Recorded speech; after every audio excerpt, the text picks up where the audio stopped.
Hey guys, my name is Bjergsen from Team Solo Mid, and this is my basic champions guide to Diana. For solo queue, I think Diana is best picked if they have a lot of squishies, because she can easily just burn down the backline. If you land a Q, you can pretty much one-shot any carry if you get a couple of auto attacks on them. She also is really good if they have weak split pushing champions, so you can just split push the entire game, and if anyone comes up, you can instantly beat them 1v1 or even 1v2. But Diana is really solid overall in solo queue, and it's really up to player skill how good she'll be. I think she's a really high skill kept champion.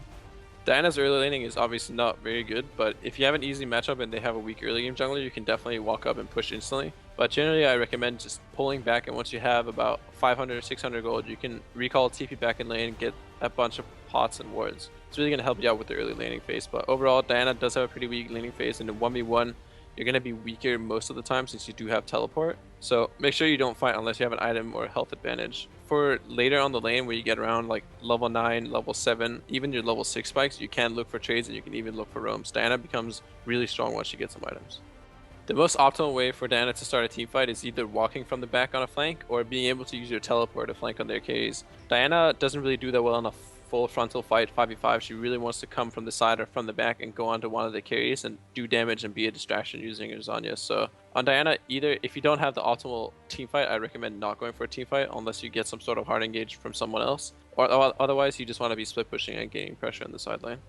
Once you get some cooldown reduction in lane, a good tip you can do for trade is to queue the backline minions and start walking back, and as they're walking up to the backline minions, you can jump on that minion and then you can get an easy trade because your Q is going to come back up, and it really lets you close that range and get a trade. People often walk up to the creeps even if you have your Q buff on them, and it lets you get the reset on your ulti and get an easy trade essentially. Another good tip for Diana is that she does clear jungle camps really easily and without losing pretty much any health. So when you get level 6, level 7, you can easily queue over to the Raptor camp and just take them and lose very, very little health using your shield. So just keep that in mind, especially if you're getting pressured in lane or if you're just push the enemy laner out and you want to counter jungle them. Diana farms really, really fast. For runes on Diana, most of the time I run Magic Pen Reds, HP scaling yellows, flat MR blues, and AP Quents. You can switch out the flat MR blues for CDR scaling and the HP scaling yellows for flat armor depending on the matchups, but really you need some sort of early tankiness in the lane because it helps out. Since Diana has melee, she is going to take a lot of punishment, but overall just getting as much damage as possible. I do want to address the attack speed reds, which is something that people do, but when you get the Nashor's Tooth, having the attack speed reds is not going to make a big difference, and the Magic Pen is going to pay a lot better, so I definitely prefer Magic Pen Reds over attack speed.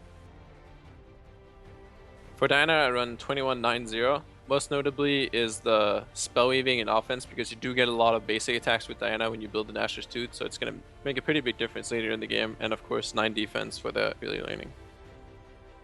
For summoners on Diana, I always go flash TP.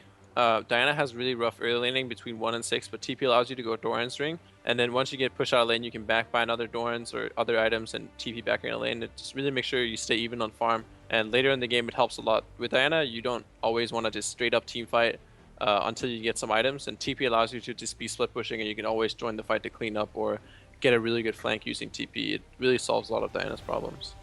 For Diana's early skill order, you can start either Q or W. W mainly for melee matchups, Q for ranged, and then you want to be going Q, W, Q, W. You don't want to take E until level 8, and for maxing you do max Q, then W, then E of course. Just get the damage and the wave clear from Q, and then the shield from W is going to make a big difference in team fights later in the game.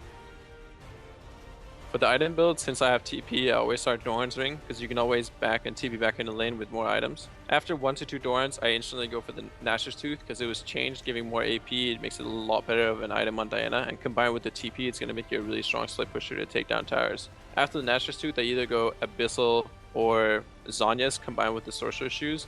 Abyssal if they have a lot of physical damage and you need to active.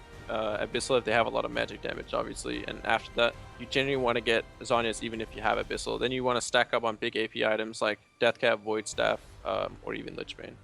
Thanks for watching this guide for Diana. You can check out more content at lawclass.com.